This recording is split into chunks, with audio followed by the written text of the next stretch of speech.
Join the KSL Sports Zone at Beehive Meals at our Rivalry pregame bash live from UCCU. Enjoy Beehive Meals, soup, games, prizes, and tickets to the Rivalry game. Don't miss it this Saturday, 4 to 6 p.m. at UCCU's Freedom Boulevard branch in Provo. Beehive Meals.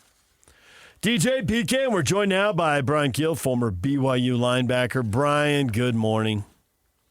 Good morning, gentlemen. How you doing? It's Rivalry Week. We are doing well. I assume you are calling all your former teammates, texting with them, and trash-talking any you come across. I hope there's some youths listening right now because I'm gonna trash talk those guys. I hope there's lots tuned in. It's that time of year, boys. Let's go. We had Austin Colley on, and I told him, I said, hey, we talked to Bryan Kehl, and he talked about how he's so jealous, wish he could be like 16, 17 years old, go through the whole experience again. I said, do you think about that every day? Well, these kids, they don't know how lucky they are, man. They're so. Austin would have got paid. That's why he wish he was 17. He'd be getting paid at 16. Yeah, no, we're old and jealous, 100%. I'm sure you would have gotten paid, too, as a premier linebacker who played in the NFL. What is your thought as you analyze the game? Because I know you have emotion, but I think you can also be rational in terms of trying to figure out who has advantages where. Oh, it's going to be a ball game. It always is. And it's going to be an epic one. I saw somewhere the last time both teams were ranked, is that 2009? Is that Did I see that correct? I mean, was it were you on the team then? No, that was 2 years after me. I was there at the game though. We had a bye that week, and so I was there at the game and ran into the end zone right after Andrew George did. So yeah, I mean that was I remember that well. No, it's going to be a great game. Utah's defenses, they're just always freaking good. It's kind of annoying. Morgan Scalley's awesome. He's a stud. I know him well. Good dude, great football coach. He'll have those boys ready.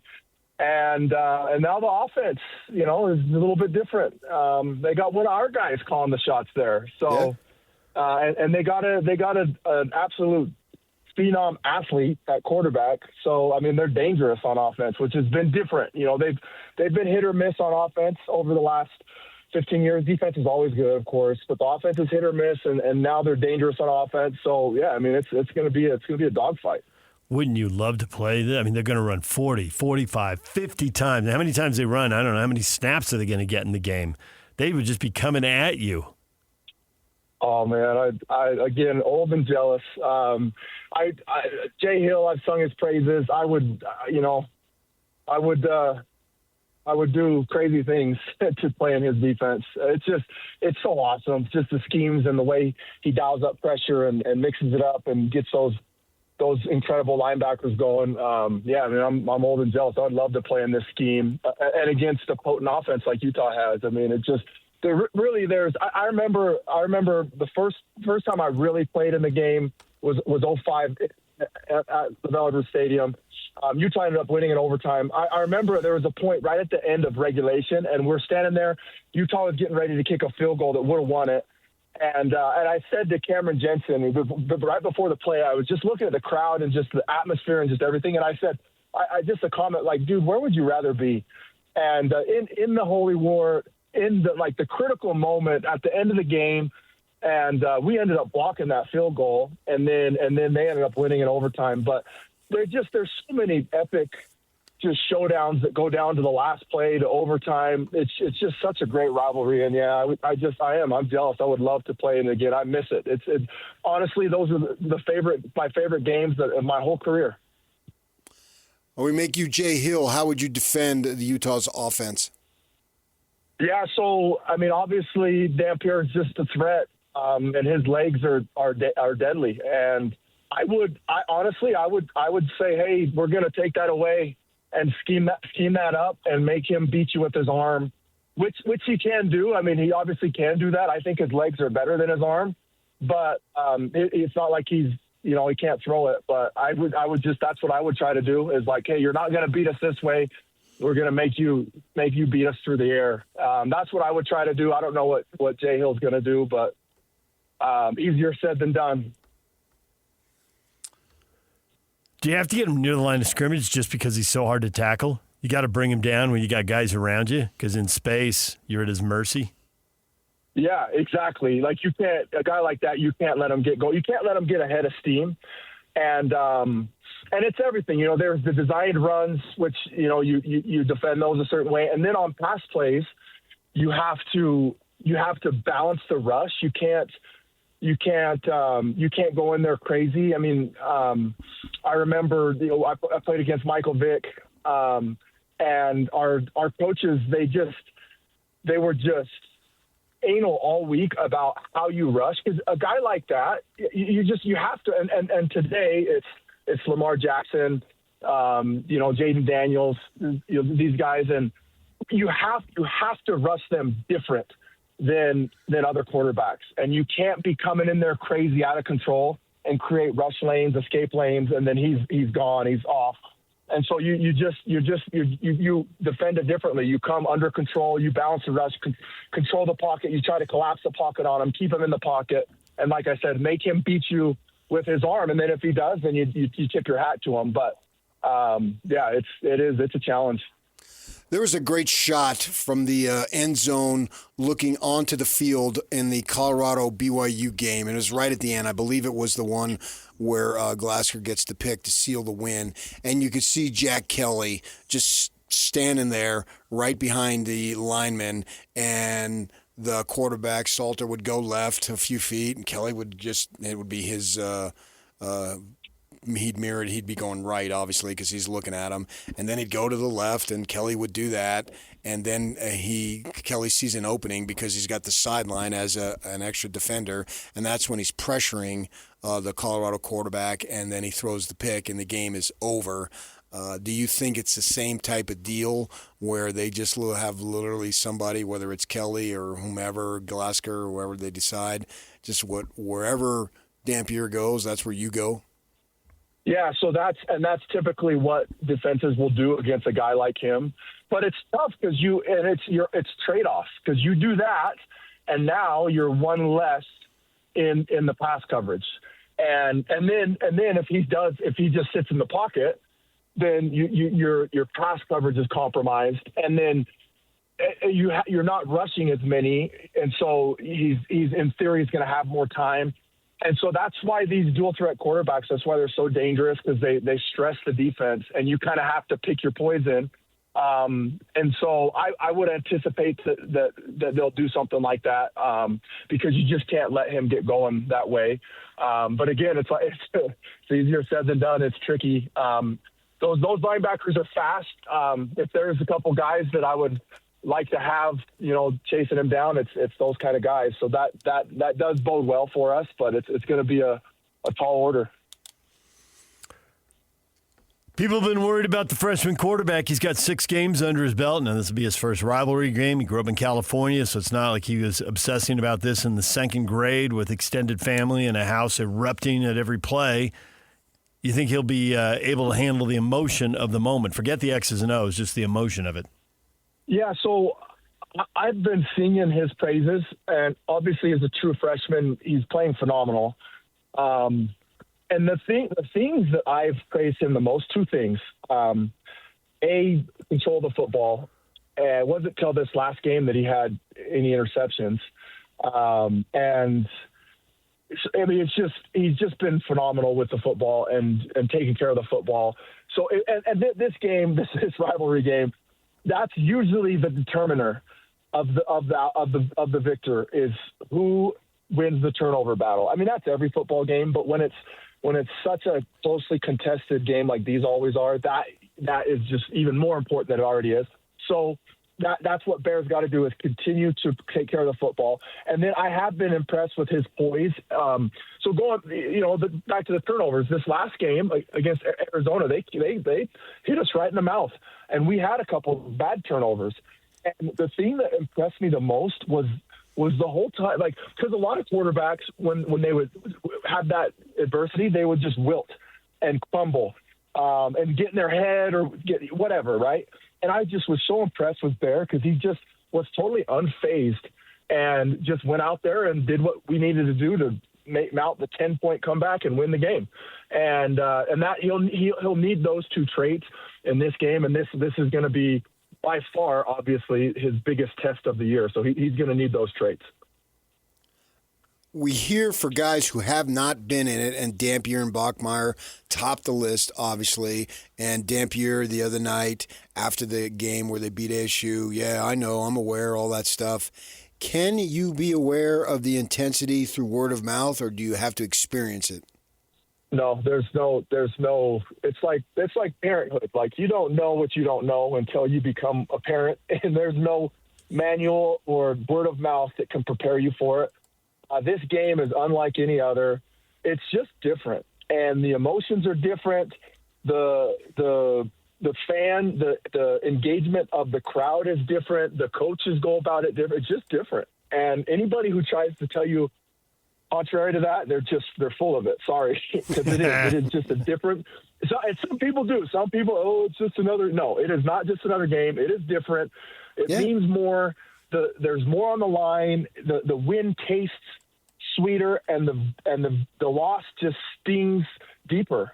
It goes both ways, and so there is no preparing for it. Right. Those two quarterbacks, they will be experiencing it for the first time. I mean, we saw that. Preparing for it. We saw that with Kyle Whittingham, who last week was talking about the ASU quarterback. And I'm not playing, but that's not the point. And he went through 3 or 4 guys on their offense, and then somebody asked him a question about Bachmeier this week. Oh, we're only going to talk about our own guys. I mean, that's a drastic difference between last Monday press conference and this Monday press conference. He would not acknowledge anybody on BYU's team. He shut it down instantly. Well, that ought to tell you that there's something different going on. Yeah, I saw that clip. It made me laugh. You mentioned like some text threads with buddies. So that clip came up in a former player buddy text thread. We were talking about how salty Kyle is, and it's just so funny because that's who he is. And he absolutely treats this game differently. And to his credit, if you look at his whole resume, which is just star-studded, you could argue that maybe the thing he's done best is prepare his team to go play and beat BYU. He's performed in that game. I would argue that's one of the greatest feathers in his cap. Going back to when I played, there were games that we were just way better than them. I don't care what anybody says, and we needed miracles to beat them. My last 2 years, we were way better football team than they were, and we needed last-second miracles to beat them because Kyle got the team ready. And then you fast forward, and when Utah was not just inferior, but either equal or the better team, which they were a lot of the years, then they won the game 9 years in a row. So Kyle, he obviously has done a phenomenal job preparing his team, and I'm sure he will again this year. I did see that clip. It did make me smile because that's the rivalry, man. That's why I love it. We always talk about how crazy the fans get, and every time something happens, there's a roar and a groan. It doesn't matter which team makes a great play or a terrible play, right? Did you ever interact with individual fans during games, and did you do more or less of it during the rivalry game, as far as someone shouting down at you from the stands or anything, or that's a bridge too far? Yeah, so everybody's different. I mean, going back to what we said about experiencing it for the first time, like my first rivalry game was 2002. And obviously my perspective is different. I grew up here. I grew up in Salt Lake, surrounded by Utah fans, diehard BYU fans, season tickets, went to every game. I mean, I went to virtually every Holy War in the 90s, my coming of age years. So I experienced it as a fan. And then I'll never forget that first actual time experience as a player in 2002, and it was at Rice Eccles. I remember just getting off the bus and just getting bombarded by all the Utes, and just from the moment we got off the bus, and then I'm out there on warm-ups, and guys are heckling me like, "Oh, you should have come here," blah blah, just everything, and I absolutely loved it. Some guys don't like that or want to engage with the fans, and I gave it back to them. I'm standing there on the sideline, turning around, talking to the fans. I live for that, and that is part of it. A big part of what I miss is that engagement is just fun. That's what makes it fun to me. How will you watch the game? Oh, I'll be there. My whole family, my whole crew, we'll be there. We'll be there, loud and proud. Can't wait. There you go. Well, Bryan, thanks for a few minutes. We appreciate it. We'll talk to you again. Always a pleasure. Thank you, fellas. Utes, stay salty. Go Cougs. Bryan Kehl, former BYU linebacker, joining us. Jake Murphy, former Utah tight end, is next. Stay with us right here on 97.5, the KSL Sports Zone. It's game week for the Cougars, and the KSL Sports Zone is getting you ready for kickoff. It's another edition of the Holy War as BYU returns home for another chapter in the BYU-Utah rivalry game at LaVell Edwards Stadium. Listen all week long for the best coverage of Cougar football. Then catch college football Saturday, game day at 10 a.m. with a special Holy War pregame show starting at 4. And when the clock hits 0, hear the postgame show immediately following the game. Holy War coverage on the Zone is presented by UCCU. Love where you bet. Your home for the best coverage of BYU football is live on air, online, and on the KSL Sports app. This is 97.5, the KSL Sports Zone.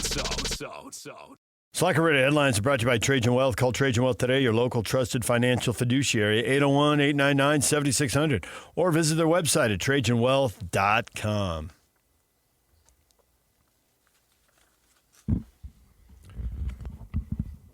Rivalry talk getting you fired up? You feeling the game coming on? I'm already fired up. It's fun to talk to these guys that we knew and covered and all that stuff and hear them talk about it. But no, I've been Bryan Kehl getting off the from day bus. one. I've been ready to go.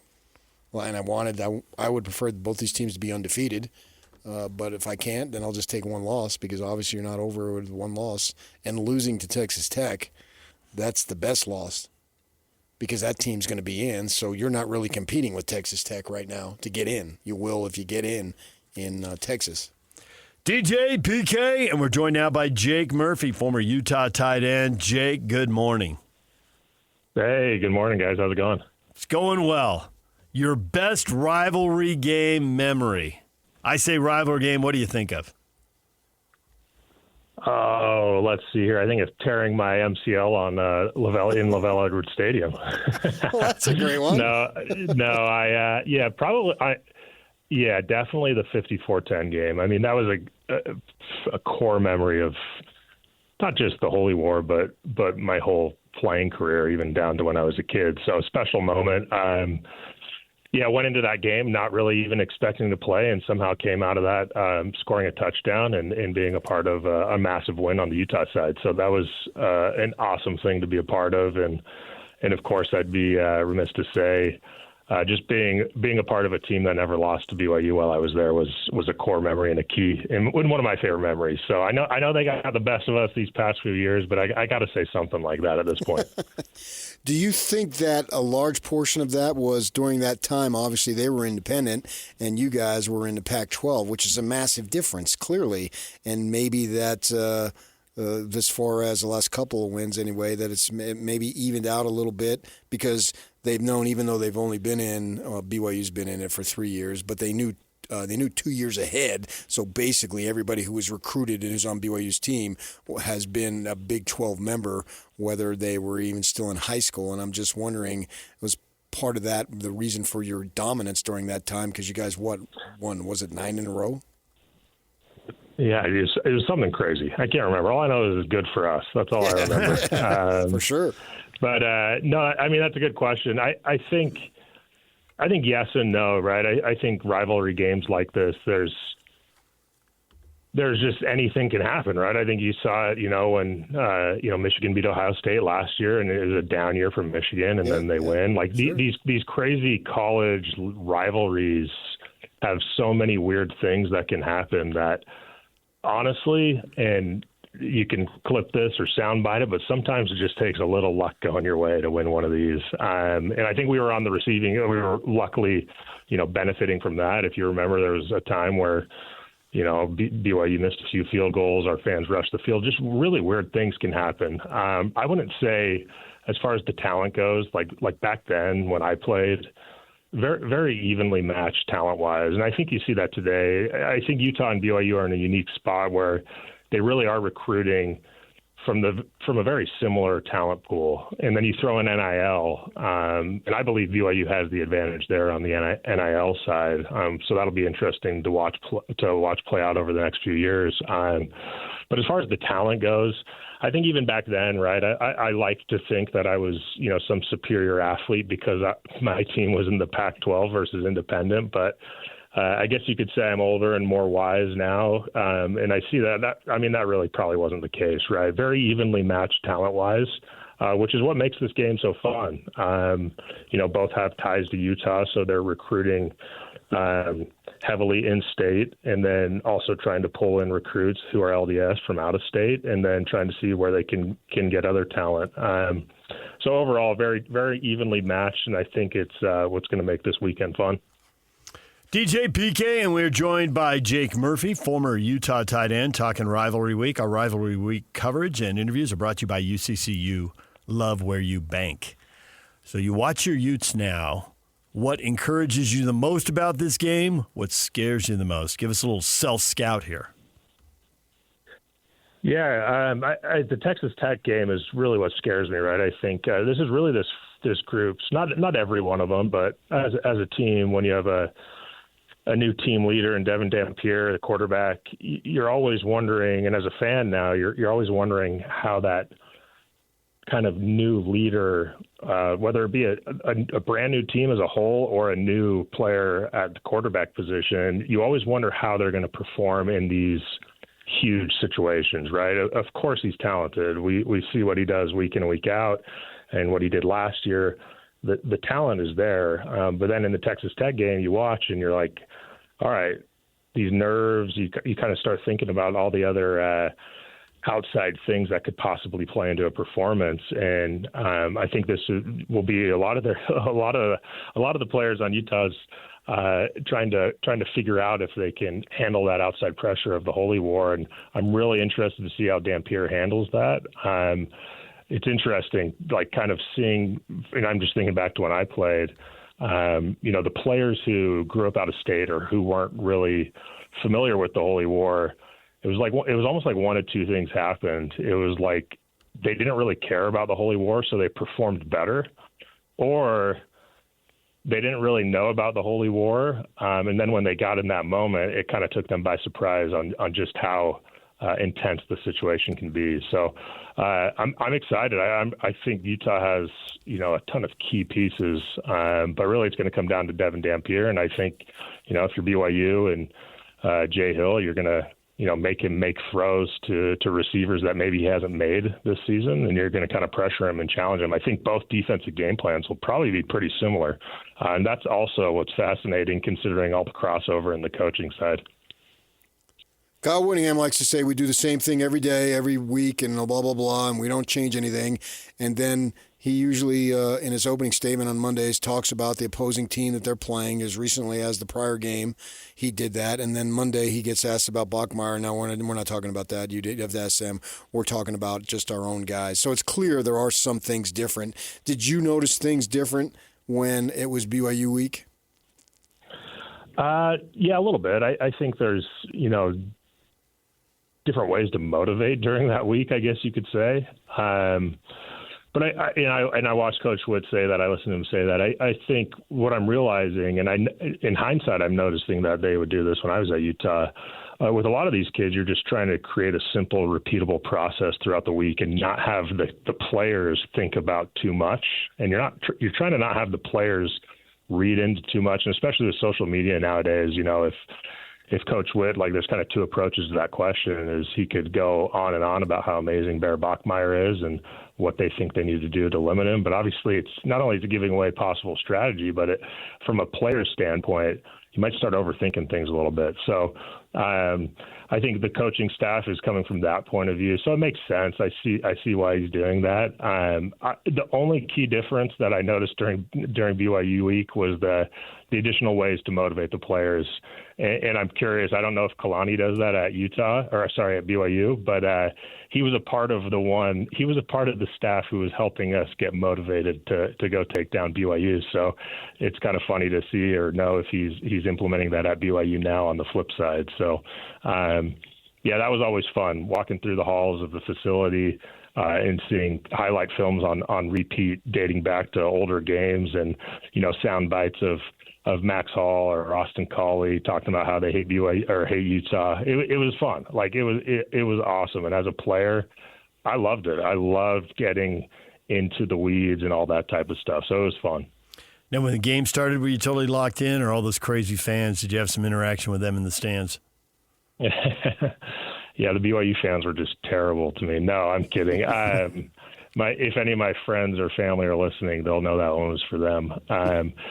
No, I think both sides, right? I think that 90% of them are great, 10% of them, just like any fandom, but 10% of them are a little off on both sides, Utah and BYU. So, no, I never came across that. I mean, at the time, for a little history lesson, now that it's been, over 10 years ago, I would hear comments about, because, I transferred or didn't end up going to BYU. I signed with BYU, ended up at Utah. So you'd hear stuff like that. In today's space, with NIL and transfer portal, like, people are moving around so often that I probably wouldn't have heard anything like that now. But overall, as a whole, when you get in the stadium and when you get, like, on the field, you're really not thinking or hearing too much. And it kind of just depends on the person and the players. Sometimes they hear certain things from fans and it affects them in the game. Some people feed off of it.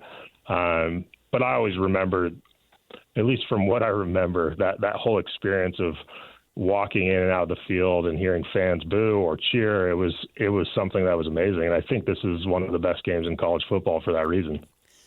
Now it's always been a little bit incestual in a sense, but now we've really upped the game in terms of, look at Utah hires the coaches on the offense during this offseason, and they all played at BYU, right? And so you also have the head coach and the tight ends coach. So you got, 4 guys on the offensive side who played at BYU and the head coach, right? And then you look at BYU's staff, and you can speak to this because you already mentioned Kalani was on the staff. I think Jay Hill, at least a year or two, was on the staff when you were there before he went to Weber. And then Aaron Roderick, I think, was on the staff when you were at Utah. Not sure about a couple other guys. I think Puha was still playing NFL football at that point. But anyway, he played coach at Utah, and now he's down in Provo. So you got all these guys going back and forth. And as I've gotten older in this business, the idea of rooting for teams has left me, but I root for individuals, right? Because I get to know them, and then I like them, and I want to have them see success. It's only natural. I'm wondering, from your standpoint, since there's all these interconnections, how do you handle this? Because I would think you'd like to see some of these guys that you knew personally have success. It's just that they're at BYU. Yeah, no, absolutely. It's kind of interesting. I was talking to a few friends who are BYU fans, and, they're like, why are you following our team so much? And admittedly, each weekend, I try to watch the BYU game and I try to watch the Utah game. Like, that's just kind of how I operate. And my kids are probably confused because they're cheering for both teams. And then, now that we live in Georgia, they're cheering also for their bandwagon SEC fans. So they don't know what's going on.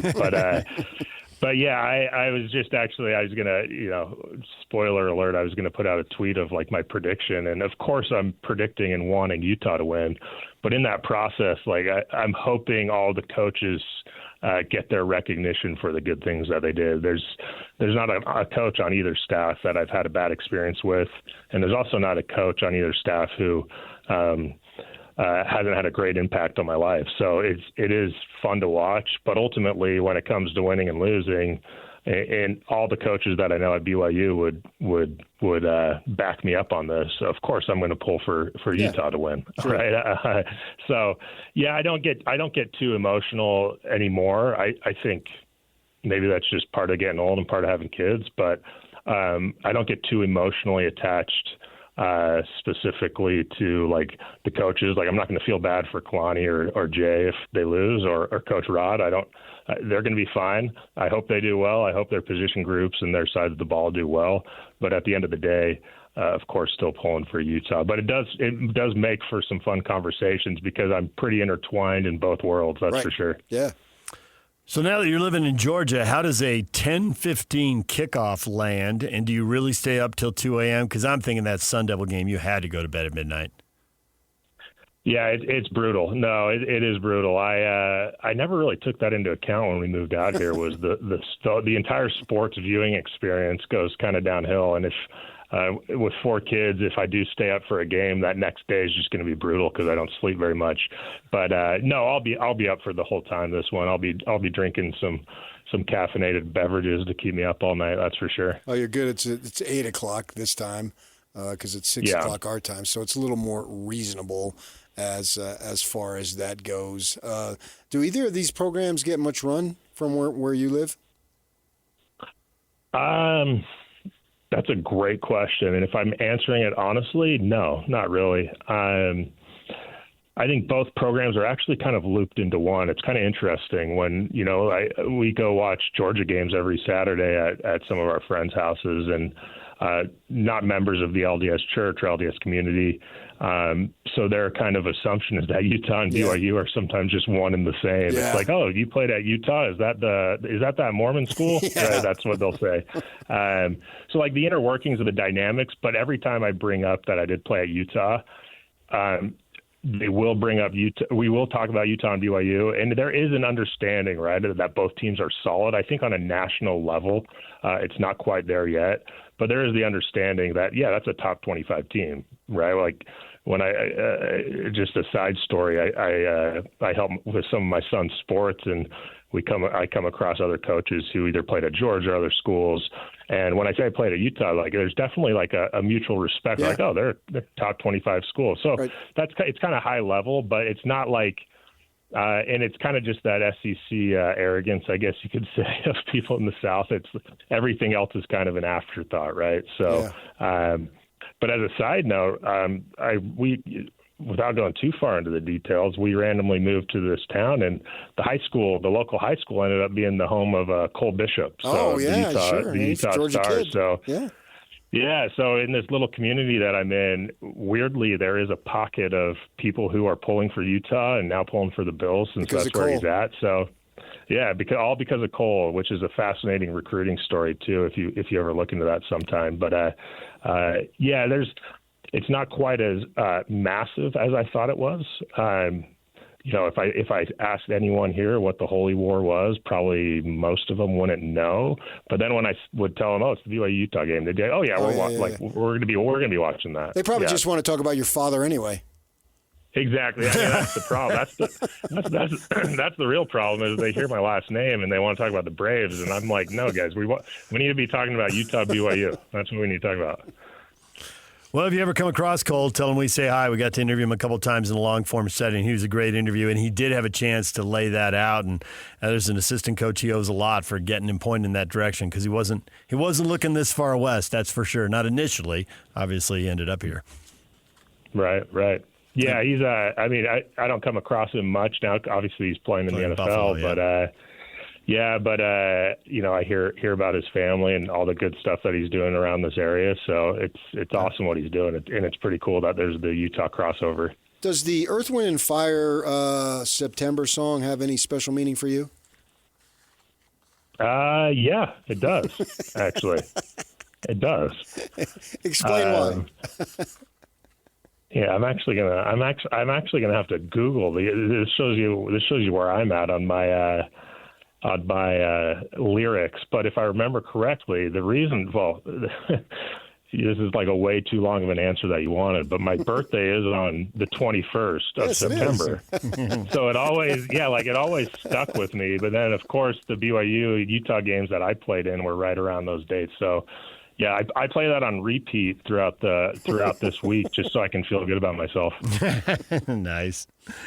Well, we appreciate the time. Thanks for joining us, Jake. And 8 o'clock, this thing ought to wrap up by 11:30. So It should finish on Saturday for you. You got that going for you. Yeah, I got that going for me. But with 4 kids, I'll be about 600 milligrams of caffeine deep, so we'll be good. All right, thanks, Jake. Jake Murphy, former Utah tight end, joining us right here on the Zone, our Rivalry Week coverage. Easy for me to say. And the interviews are brought to you by UCCU. Love where you bank. All right, if you're looking for free family fun this Friday, head to the Pickler in Lehigh. Enjoy pickleball, golf simulator, axe throwing, bounce house, 9 square, and more. Plus, free skateboard raffles every 15 minutes. That's Friday, the Pickler in Lehigh. Your feedback next. And it's all over almost here. Don't go nowhere. So Kalani Sitake will talk about Dampier, but Kyle Whittingham won't talk about Bear. Is Kyle Whittingham scared of Bear? Ooh, Kyle Whittingham's scared of Bear. There's Adam, spicing up his commute with a little grizzly bear talk. I wouldn't say scared. I'd say petrified. Join the KSL Sports Zone for a Rivalry pregame bash live from UCCU. Enjoy food from Beehive Meals, games, prizes, cash, and tickets to the Rivalry game. Don't miss a Saturday from 4 to 6 at UCCU's Freedom Boulevard branch in Provo. UCCU, love where you bank. And bank where you love. Bank where you love. Hey, Kenny Dillingham and I have something in common. He was asked about getting out-coached, and he said, to me, every time we lose, we get out-coached. We don't have a GM, so every loss that we have, I'm responsible for every single person in this organization. That's how I view it. The extreme ownership, I have brought in every single person into this organization. Well, then hire a GM and pass the buck. He dropped a broughton. Past tense of brought, or not actually a word. I think if you say it enough, it's like ain't. Ain't? You can make broughton a word? Yeah. I've brought everyone into this program. Irregardless. Irregardless is a word. That's now, been proven. Like ain't. Yeah. No, it always was a word. And it's sort of ironical that people didn't understand that. Ironical, another word that you will make happen. Ironical. All right, time for your feedback. What do you have to say about today's Wang. Today's show? When do you want the game played? Last week of the season, Dallin says, ideally, but it's played in another week. At least give both teams a bye the week after the game to recover. No. The only downside to being played on the last week of the year is if BYU ends up in Arlington the next week and as a post-rivalry letdown. Then that's weak. I don't accept that answer. So the Arizonas, if they should get that, well, then they have to just go ASU, have the rivalry game, and then had to go right in next week. Come on. Yep. Why should you be any different? Why should I give you something special?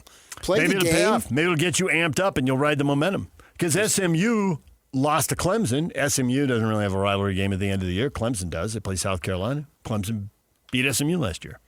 Yeah, it could cut either way. That's a and cliche. You'll just decide based on what the result is. Yeah. You had a bad 5 minutes. Don't milk it. Nice. Riley. That's a good one right there.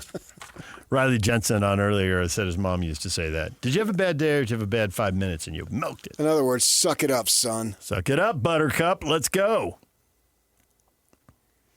The world is full of excuse makers. Jimmy, there's only one answer to this, and it's plainly obvious. Anyone who suggests otherwise has football IQ of 0. Middle of the season is always a stupid spot for this game. Jimmy wants it at the end of the year. Period. End of story. See, I think that if you had teams, BYU, Utah, we're talking about obviously, if they have 2 or fewer losses between them in that game, that's a national game. I don't care what else is going on that weekend. Dustin wants it as a Big 10, Big 12 out-of-conference game, second game of the season. No. 2 at RES, don't. 2 at RES, 1 in Vegas, once every 10 seasons. You think you do, but you don't. Don't try to minimize them because they're not going away. DJ and PK, that's it for us. Jake and Ben are up next.